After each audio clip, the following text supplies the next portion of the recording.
O surgimento da vida.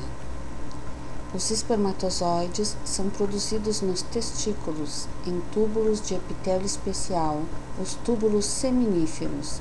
Nesses túbulos, as células germinativas sofrem divisão e diferenciação. Esse processo é chamado espermatogênese.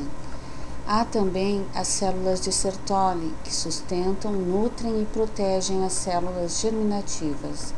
Entre os túbulos, no tecido intersticial, há as células de Leydig, que produzem testosterona, hormônio importante para ocorrer a espermatogênese e para determinar as características sexuais secundárias.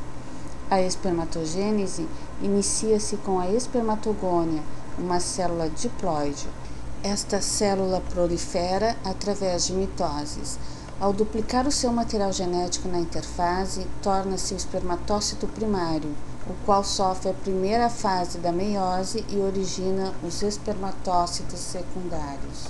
Estes sofrem a segunda fase da meiose e formam as espermátides, células haploides. Essas células se diferenciam em espermatozoides através da espermiogênese, mudam a sua forma esférica para uma forma alongada, organizam um capuz com enzimas, o acrossomo, e um flagelo, estruturas importantes para a fertilização. O acrossoma forma-se a partir de uma vesícula proveniente do Golgi. Essa vesícula achata-se sobre o núcleo, por isso o acrossoma também é denominado capuz acrossômico. O material genético do núcleo condensa-se e o núcleo alonga-se. Para permitir o seu movimento, a célula forma um flagelo, que tem um eixo de microtúbulos e mitocôndrias. O espermatozoide humano apresenta uma cabeça com um acrossoma e o núcleo, e a cauda, ou flagelo, dividido em peça intermediária, peça principal e peça terminal. Na peça intermediária, há mitocôndrias ao redor do eixo de microtúbulos e de proteínas, para fornecer energia para o batimento do flagelo. Na peça principal, não há mais as mitocôndrias, e na peça terminal, há somente o axonema, o conjunto de microtúbulos. O gameta feminino é produzido nos ovários. O ócito está envolvido pelas células foliculares, que ajudam no seu desenvolvimento. O conjunto do ócito e das células foliculares é chamado folículo ovariano.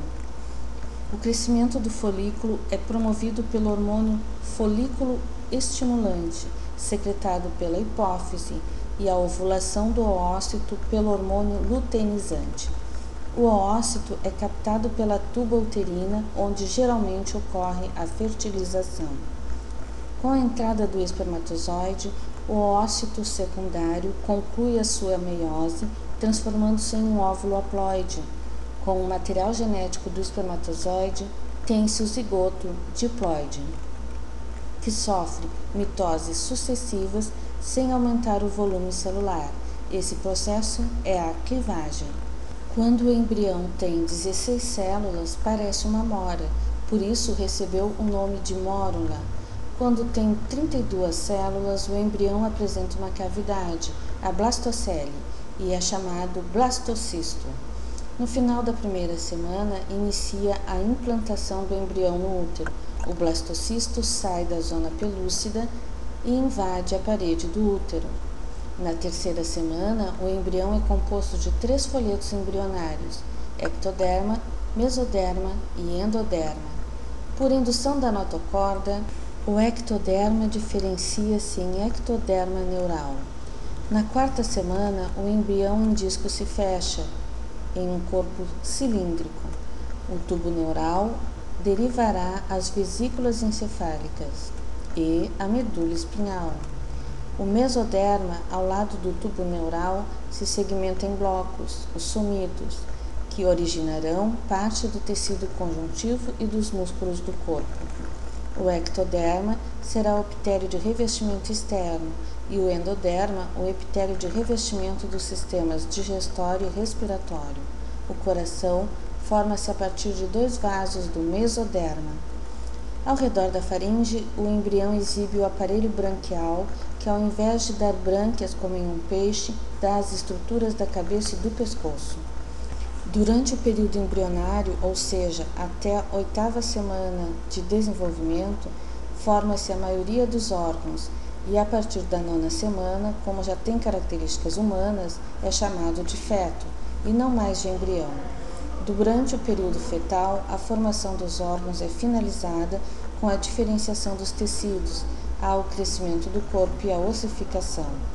Aparecem os cabelos, os cílios e finos pelos pelo corpo, surge o tecido adiposo e o feto ganha peso.